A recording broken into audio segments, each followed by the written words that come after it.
नमस्कार। मेरा नाम भाऊ तोरसेकर। आप देख रहे हैं प्रतिवाद। दोस्तों, आपको मालूम ही है, याद भी होगा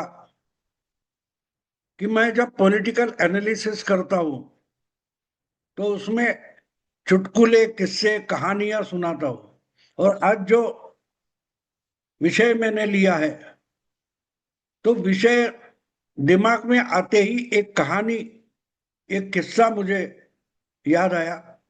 और वो कहा कहना मैं जरूरी मानता हूं, क्योंकि वो आपका सबका अनुभव है। कहीं ना कहीं जो कहानी मैं कहने वाला हूं, आपने उसका अनुभव किया होगा। घर में अगर कोई लड़की होती है और उसकी शादी की चिंता उसके अभिभावक माँ बाप को होती है, घर वालों को, परिवार को होती है। और अगर कम पढ़ी लिखी हो या मंद बुद्धि हो, तो उस बच्ची की चिंता शादी के लिए घर वालों को ज्यादा होती है।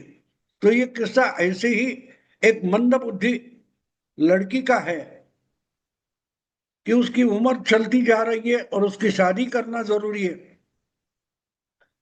तो एक प्लान किया जाता है कि लड़के वाले देखने आएंगे तो लड़के वालों को पता भी नहीं चलना चाहिए कि ये बच्ची मंद बुद्धि है, थोड़ी कम बुद्धि वाली है, वरना शादी नहीं हो सकती और गड़बड़ हो जाएगी। इसलिए एक प्लान किया जाता है कि अगर लड़के वाले देखने आएंगे तो उनके सामने वो लड़की, बच्ची मुंह नहीं खोलेगी। उसको बोलने ही नहीं देना है। सब बातें परिवार के लोग करेंगे। और लड़की बस जब बातें खत्म हो जाए तो लड़की को दिखाना है। उस वक्त लड़की को बुलाया जाएगा और लड़की चाय का ट्रे लेकर, चाय बिस्कुट का ट्रे लेकर सामने आ जाएगी। और जो मेहमान आए हैं उनमें बुजुर्गों के पाँव पैर छूगी और बैठ जाएगी, घूंघट डालकर बैठ जाएगी, बोलेगी नहीं।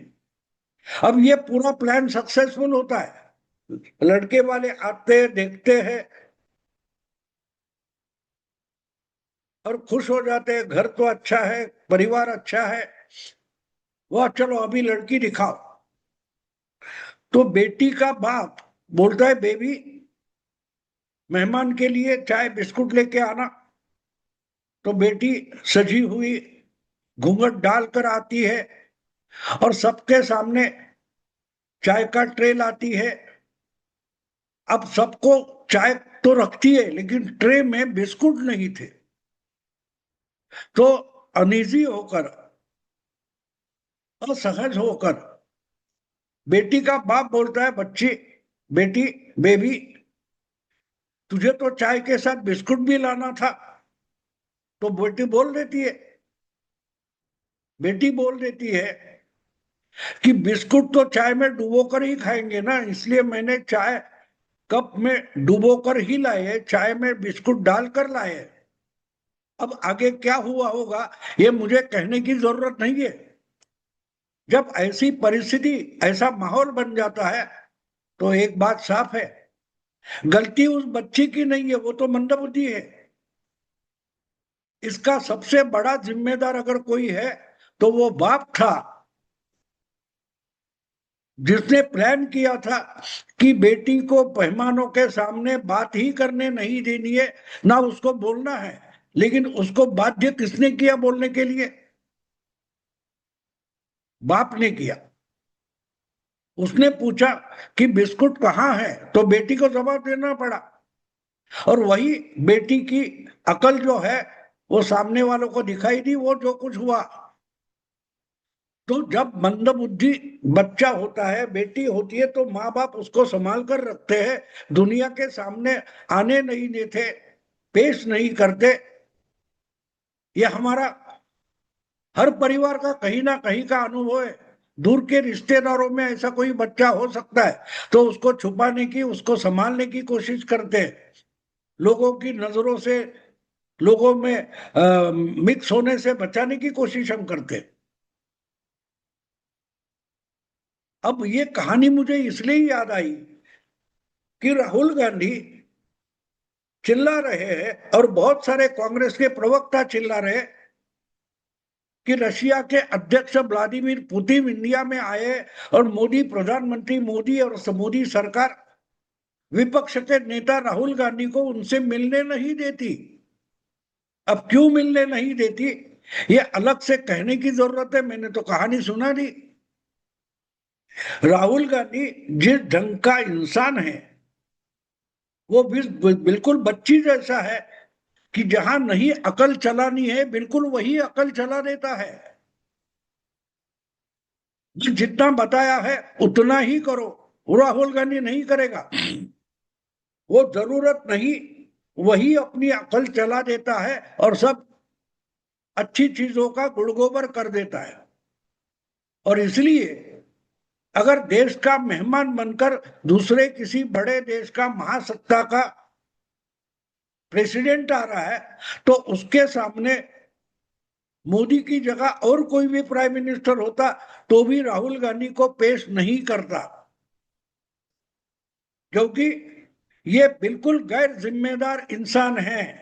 भले वो हमारी जो डेमोक्रेसी है उसके कारण नेता विपक्ष एलओपी बनकर बैठे हैं, लेकिन एलओपी बने हैं क्योंकि वो प्रोटोकॉल है, वो सबसे बड़े अपोजिशन पार्टी के और 55 से ज्यादा एमपी का सपोर्ट वाले एक कांग्रेस के नेता है और इसलिए वो एलओपी नेता विपक्ष का बनकर बैठे। लेकिन जो अधिकार है वो तो राहुल गांधी को चाहिए, लेकिन अधिकार के साथ साथ जो जिम्मेदारी आती है उससे राहुल गांधी कभी इत्तेफाक नहीं रखते, कभी उसकी जिम्मेदारी वो उसका पालन नहीं करते। आपको याद होगा अभी अभी की बात है, ये अभी संसद का अधिवेशन शुरू होना था, उससे कुछ हफ्ते पहले भारत के नए राष्ट्रपति राधाकृष्णन उनका शपथ विधि होना था। अब उस शपथ विधि में प्रोटोकॉल होता है, देश के सरन्यायाधीश होते हैं, चीफ जस्टिस होते हैं, राष्ट्रपति भवन में ये शपथ विधि होता है। तो वहां पूर्व उपराष्ट्रपति हो, पूर्व मंत्री मुख्यमंत्री हो वगैरह, जो केंद्रीय मंत्री हो, पूर्व उपराष्ट्रपति जिनको इस्तीफा देना पड़ा, वो जगदीप धनखड़ भी प्रोटोकॉल संभालने के लिए महीनों बाद उस प्रोग्राम में हाजिर हुए आकर। लेकिन राहुल गांधी नदारद थे, गायब थे। क्यों गायब थे? ये जिम्मेदारी बनती है, अगर आप विपक्ष के नेता हो तो आपको हाजिर होना पड़ेगा। आज तक अलग अलग पार्टियों के विपक्ष के नेता थे, लेकिन ऐसे समारंभ में, ऐसे समारोह में हाजिर होते थे। तो राहुल गांधी क्यों हाजिर नहीं थे, इसका कोई जवाब कांग्रेस ने दिया। आपको पुतिन से मिलना है और पुतिन आते हैं या और कोई दूसरे देश का प्रमुख आता है तो उससे मिलना विपक्ष का काम है और विपक्ष का वो अधिकार है। तो विपक्ष के नेता राहुल गांधी बने तब से उनके लिए सारे अधिकार है, लेकिन उनकी कोई जिम्मेदारी नहीं है। आपको याद होगा बीच में उन्होंने वोट चोरी का एक नाटक चलाया था, पावर पॉइंट प्रेजेंटेशन करते थे और पत्रकारों ने सवाल पूछा कि क्या आप चुनाव आयोग को उस पर एफिडेविट दे देंगे, कंप्लेन कर देंगे, आप कोर्ट में जाएंगे? तो राहुल गांधी ने बोला लोकतंत्र बचाना मेरी जिम्मेदारी नहीं है। आसानी से अगर समझने की कोशिश करें तो राहुल गांधी का कहना यही था कि मेरी कोई जिम्मेदारी नहीं होती, मेरे लिए सारे के सारे अधिकार है। क्यों? क्योंकि मैं नेहरू गांधी परिवार में पैदा हुआ हूं। मेरा जन्म अगर नेहरू गांधी परिवार में होता है तो मेरे लिए सारे के सारे अधिकार होते हैं, लेकिन जिम्मेदारी कोई नहीं। फिर वो जिम्मेदारी नेता विपक्ष करके हो या और कोई मिनिस्टर करके हो, एमपी करके हो, अगर आप आरोप करते हो, आरोप करने वाला एक कोई सामान्य नागरिक हो या कोई नेता हो, उसको कोर्ट में जाना पड़ता है, पुलिस थाने जाना पड़ता है, कंप्लेंट लिखवानी पड़ती है और कंप्लेंट करोगे तो वहां एक तरीके से सिग्नेचर करना पड़ता है कि जो बता रहा हूं वो मुझे जितना मालूम है वो सच्चाई है, अगर झूठ होगा तो पकड़े जाओगे। और राहुल गांधी को बिल्कुल मालूम था कि वोट चोरी के नाम पर जो power point presentation Rahul Gandhi दिखा रहे थे, बता रहे थे, पेश कर रहे थे, वो सरासर झूठ था। और अगर झूठ बोलूंगा और उस पर सिग्नेचर होगी तो सजा हो सकती है। और इसलिए राहुल गांधी जिम्मेदारी नहीं उठाना चाहती, क्योंकि जिम्मेदारी एक बोझ होती है। अधिकार ऐश होती है, चैन होती है, जो भी करो कोई पूछने वाला नहीं है, लेकिन जिम्मेदारी होती है। और अधिकार के कंधे पर बैठकर ही जिम्मेदारी आती है। कोई अधिकार आपको मिलता है, कोई सामान्य पुलिस अफसर है, उसके पास पिस्तौल होता है, रिवॉल्वर होता है, बंदूक होती है, लेकिन वो बंदूक कहाँ चलानी है या कहाँ नहीं चलानी है, ये जिम्मेदारी से उसका इस्तेमाल करना जरूरी होता है। तो वो जिम्मेदारी होती है। बंदूक चलाने का अधिकार मिलता है, लेकिन उस अधिकार के साथ साथ जिम्मेदारी आती है। और राहुल गांधी को कोई भी जिम्मेदारी, अब ये करेंगे तो क्या करेंगे इसका कुछ भरोसा है? ये मध्य प्रदेश में अपनी पार्टी के कार्यकर्ताओं के, पदाधिकारियों के शिविर में जाएंगे, और शिविर में समय में जाने के बजाय बाघ की या शेर की सफारी करने निकलेंगे, और वहां से लेट आने के बाद वहां 10 पुशअप्स लगाएंगे। एक पार्टी के सबसे बड़े नेता पुशअप्स लगाने के लिए होते हैं? ये बिहार के चुनाव में प्रचार करने गए, वहां मखाना की खेती करनी होती है, जहां उस तालाब में चले गए, मछली पकड़ने चले गए। चुनाव के प्रचार में मछली पकड़ना ये कोई प्रकार होता है? ये बचकानी हरकत होती है, बच्चों जैसी हरकत होती है, मंद बुद्धि की हरकत होती है। जैसे उस बच्ची ने चाय के कप में चाय में डुबोकर बिस्किट लाए, चाय बिस्कुट साथ में लाना है तो मेहमान बिस्कुट चाय में डुबाकर ही खाएंगे, ये सोचकर चाय में डुबाकर बिस्कुट लाए। बिल्कुल राहुल गांधी उस तरीके से सोचते हैं।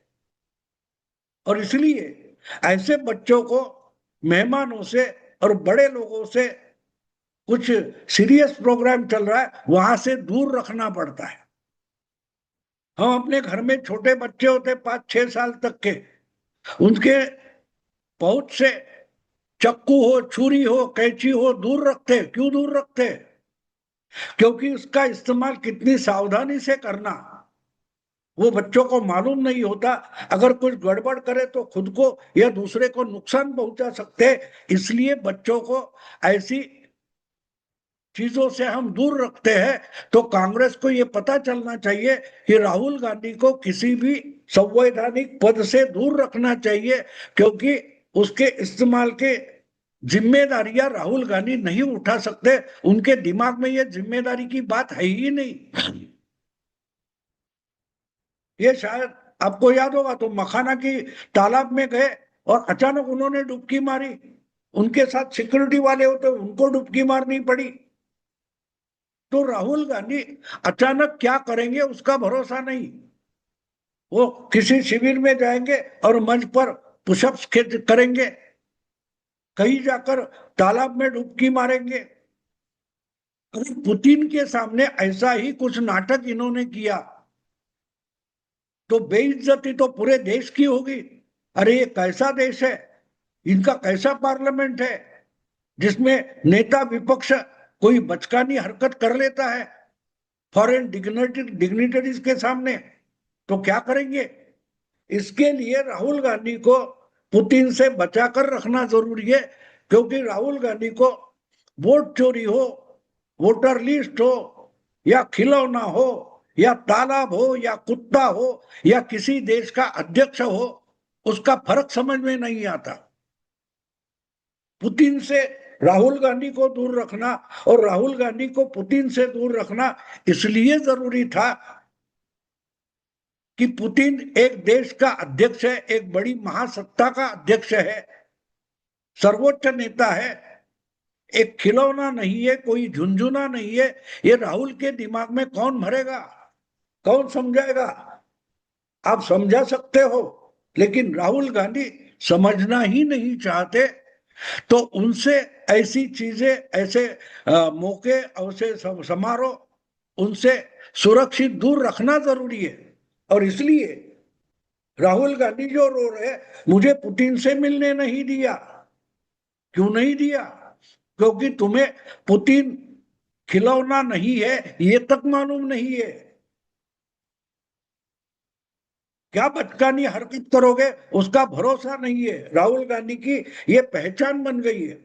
ये अचानक से कोई भी बचकानी हरकत कर सकते हैं, जिससे पूरे देश की बेइज्जती हो सकती है।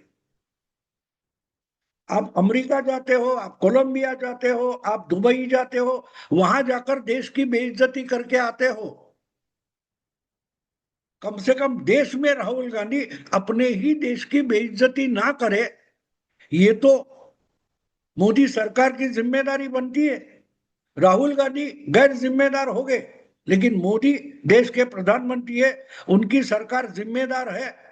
तो पुतिन जैसी कोई डिग्निटरी देश में आती है, तो राहुल गांधी से उनको सुरक्षित रखना और वापस दौरा पूरा होने के बाद वापस सुरक्षित भेज देना, ये भारत सरकार की जिम्मेदारी है। और राहुल गांधी ऐसे फॉरेन डिग्निटरीज के लिए बिल्कुल एक धोखा, एक संकट हो सकते हैं, डेंजर हो सकते हैं। और इसीलिए मैं मानता हूं कि अगर पुतिन से राहुल गांधी को दूर रखा गया है, तो बिल्कुल वही उसका कारण है जो राहुल गांधी को रशिया का अध्यक्ष और खिलौना या झुंझुना, उसमें फर्क समझ नहीं आता। दोस्तों, अभी रुकता हूं। अगर वीडियो पसंद आए तो लाइक कीजिए, शेयर कीजिए और प्रतिवाद को सब्सक्राइब कीजिए। नमस्कार।